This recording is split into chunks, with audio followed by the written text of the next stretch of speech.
ada mobil listrik kemasan saset, guys. Nih, katanya mau masuk Indonesia. Apa kita review dulu ya? Yuk kita review.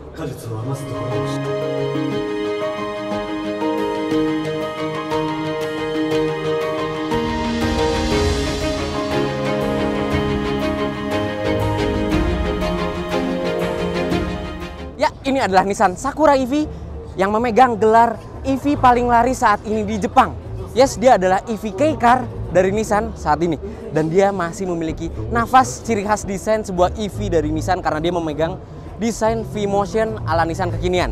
Kayak si Nissan Ariya.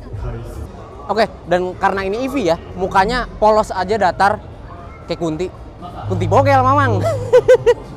Tapi ya karena EV emang dia mukanya datar aja, lobangan cuma dikit di bagian muka, dan ini nggak ada ventilasi sama sekali, dia cuma fog lamp aja, dan fog lamp juga udah proyektor LED, keren banget. Sekarang kita ke bagian samping dan kalian lihat, K-Car itu emang kecil nih ya, buat tiduran itu bisa loh, nyampe loh, tuh, depan belakangnya tuh bisa kayak nggak lebih panjang dari tinggi gue. Tapi walaupun kecil ya, yang gue suka dari K-Car itu memiliki fitur yang komplit, nggak dikurang-kurangin sama sekali. Nih contohnya ya, si Nissan Sakura ini dia masih memiliki kamera 360 atau Nissan sebut around view monitor, yang dimana padahal mobil ini tuh kecil, sebenarnya nggak butuh-butuh banget around view monitor, tapi tetap dipasang. Keren ya. Terus juga dia dilengkapi dengan ProPilot, walaupun memang ProPilotnya tidak se-advance Nissan Ariya. Jadi dia hanya lane watch aja, ada di atas itu. Kalau misalkan kalian ke depan, itu ada status indikator baterai atau status indikator pengecasan di bagian dashboardnya. Nanti kita masuk ke dalam. Nah, ini dia tampak belakang. Dan gue menemukan kesamaan pada mobil-mobil full elektrik dari Nissan, yaitu di bagian belakang logonya itu nggak ada logo Nissan sama sekali, tapi dia cuma tulisan Nissannya aja, jadi alfabetikalnya aja logonya.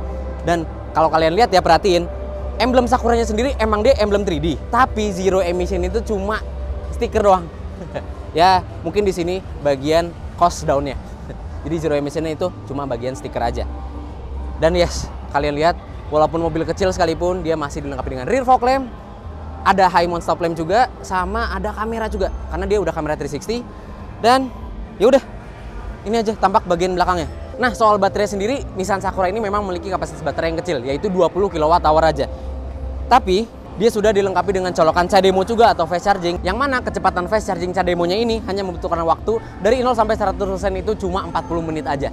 Sementara kalau kalian pakai charging biasa yang AC charging, itu membutuhkan waktu sekitar 8 jam dari 0 sampai 100%. Kalian pasti penasaran soal range ya.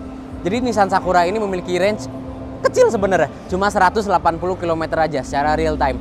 Tapi karena emang Nissan Sakura ini diperuntukkan untuk negara maju ya, seperti Jepang, ya untuk pengecasannya sendiri dengan jarak tempuh sejauh itu ya tidak perlu khawatir. Toh Jepang juga nggak jauh-jauh banget gitu kan, jalanannya juga nggak lurus-lurus semua, dan infrastrukturnya juga sudah mendukung. Jadi walaupun jaraknya kecil, ngecasnya juga gampang. Oh iya, Nissan Sakura ini berpenggerak roda depan ya, jadi bukan 4 roda, nggak pakai teknologi e-force. Sebelum kita masuk ke dalam, gue pengen nge-highlight soal bannya nih, dimana ban yang kecilnya ini itu nggak pakai dog velg sama sekali. Dia alloy wheel full, yang dimana wah, kualitasnya ya terjamin ya. Beda dengan Nissan Ariya yang ada di belakang kita yang masih memakai dog velg. Nissan Sakura ini nggak pakai dog velg sama sekali. Jadi bukan velg besi ditutupin sama dog velg. Nah, yang gue suka dari K-Car ya, itu adalah penggunaan kualitas material yang nggak dikurangin sama sekali. Lihat nih, walaupun emang dashboard kaku sih ya, tapi bahannya itu kain loh. Ini biasa kita temuin di mobil-mobil mahal. Bahkan bahan kain tersebut nyambung sampai ke door trimnya. Keren ya. Terus juga ada aksen gold sini karena emang Nissan Sakura ini yang kita review sekarang ini itu Nissan Sakura versi 19th anniversary dari Nissan. Makanya ada aksen-aksen gold kayak begini. Pokoknya soal kualitas material dan desain gue no komen deh.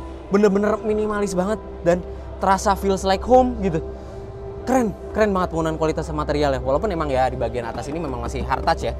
Cuma oke, ini udah oke. Oke, untuk pengaturan seat driver ya, dia ada pengaturan tinggi kursi, maju mundur bisa, reclining bisa, tapi setirnya itu cuma bisa tilt aja, nggak bisa teleskopik. It's okay, nggak apa-apa. Lanjut lagi, untuk bentuk setirnya sendiri dia two spoke ya. Jadi minimalis banget setirnya dengan logo emblem Nissan yang baru dan tombol yang nggak dikurangin sama sekali. Cuma satu doang tombol dummy di bagian setir. Dan udah dilengkapi ProPilot seperti yang disebutkan tadi di depan. Keren banget sih, full komplit begini. Terus ngomongin soal informasi di speedometer dan juga infotainment display-nya, ini kayak kita ngelihat Serena C28 versi mini gak sih? Karena bentuknya persis tapi cuma dikecilin aja. Dan dia udah full layar ya, jadi untuk speedometer dan untuk infotainment display udah full digital, TFT. Keren banget. Tapi ya bahasanya bahasa Jepang sih, jadi kita nggak ngerti, mau otak-atik juga agak ngeri sih. Oke, sekarang kita bagian konsol tengah, di mana tuas transmisi ini kayak Nissan kekinian ya. X-Trail pun bentuknya kayak begini, mau Ariya pun juga begini bentuknya. Jadi udah ngikutin Nissan modern nih, keren banget. Dan dia ini kayak pedal begitu doang ya gerakinnya. Oke, selesai itu untuk pengaturan climate control emang dia masih single zone. Dan dia layar sentuh yang cuma ada suara doang nih, nggak ada haptic feedback sama sekali sayangnya, jadi nggak getar-getar, agak ngeraba jadinya. Oke, terus dia sudah dilengkapi dengan heated steering wheel dan juga heated seat, satu level aja. Oke, udah tersedia tombol e-pedal juga, dan kalau kalian mau nyalain Nissan Sakura ini, tombolnya ada di atas tombol e-pedal ya. Dan yes, kalau kalian perhatiin ya, dia konsol tengahnya nggak ada, jadi di mana rem parkirnya? Bukan di kaki, tapi di bawah setir. Tuh. Jadi yang nyala merah ini ya. Oke, lanjut lagi. Di bagian bawahnya lagi ada colokan Type C, ada colokan Type E, dan kompartemen penyimpanan yang cukup luas. Tapi tidak dilengkapi dengan karet ya. Jadi ini langsung plastik, agak rattle nih kalau misalkan menaruh barang di sini. Lucunya ya, ini gue kira fix nih. Ternyata bisa dibuka lagi biar tempat penyimpanan lebih luas. Kita lihat lagi glove box. Ya belum soft opening. Apa-apa, lanjut ke bagian atas. Spion tengah belum auto dimming, tapi ada tuasnya. Ini ada pengingat seat belt, terus ada tombol SOS, dan lampunya masih kuning ya. Oke lah. Oke, vanity mirror nggak ada lampu sama sekali. Ini nggak ada kacanya untuk penumpang.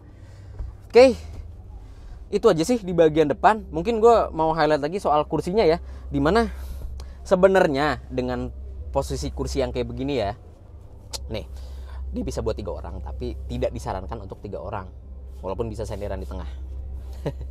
Sekali lagi ya, emang K-Car tuh pinter banget kalau soal akomodasi tempat penyimpanan, karena di atas glove box ini masih ada laci loh, udah kayak lemari. Udah kayak meja belajar ya, walaupun emang nggak dilapisin karet sih, tapi keren juga, keren, cakep. Oke, masuk ke bagian belakang. Maaf, kita pakai lighting ya, gelap soalnya dalam sini. Nah, gue yang tingginya 160 cm pun luas banget nih areanya. Walaupun emang mobil mini ya, ukuran saset, tapi lihat nih, headroom tinggi, legroom juga lega, kaki masih bisa main, dan lantainya itu flat. Kehebatan K-Car itu adalah emang soal ruangannya, interior yang lega sih, walaupun emang kapasitas mobilnya atau dimensi mobilnya yang kecil. Oke. Nah, di belakang sini kita disediain fitur apa aja sih? Yang pertama, untuk fitur penyimpanan emang agak minim karena kantong kursinya itu cuma ada di bagian penumpang depan aja. Nih, ada kantong di atas sini, terus ada kantong lagi di bawah. Tapi di bagian belakang driver itu nggak ada kantong sama sekali. Nah, cuma untuk menyimpan barang ya, kita bisa naruh, ada cup holder di bagian door trim, sama ada handle pintu nih yang bisa buat naruh HP. Nah, keunggulan K-Car lagi itu adalah fleksibilitas dari pengaturan kursi di baris keduanya juga. Dia masih bisa di reclining nih, bisa, wah gila, santai banget duduknya. Dan selain bisa di reclining, dia masih bisa maju mundur. Tuh, buset, ini mah main bola juga bisa. Tuh, kalau misalkan mau ruang bagasi yang luas, dia masih bisa, masih muat. Dan walaupun ini posisi paling maju ya di baris keduanya, tapi tetap lega. Wow. Inilah keunggulan K-Car. Kenapa sih Agya Ayla gitu atau Brio nggak ngikutin formula kayak begini gitu?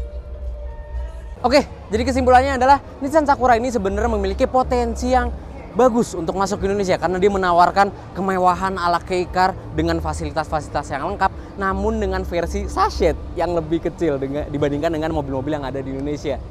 Namun kembali lagi ya, K-Car itu peruntukannya emang masih hanya untuk Jepang aja. Tapi apakah Nissan Sakura akan menjadi mobil K-Car pertama yang dijual di luar Jepang? Kita tunggu aja gerakan dari Nissan Indonesia. Ya, itu saja review kita kali ini dengan Nissan Sakura. Dan kalau kalian suka dengan konten kita di Japan Mobility Show ini, jangan lupa subscribe, jangan lupa tekan loncengnya untuk mengetahui video seru-seru selanjutnya dari Autonet Max. Gue Bagas Satrio melaporkan langsung dari Tokyo. Dadah.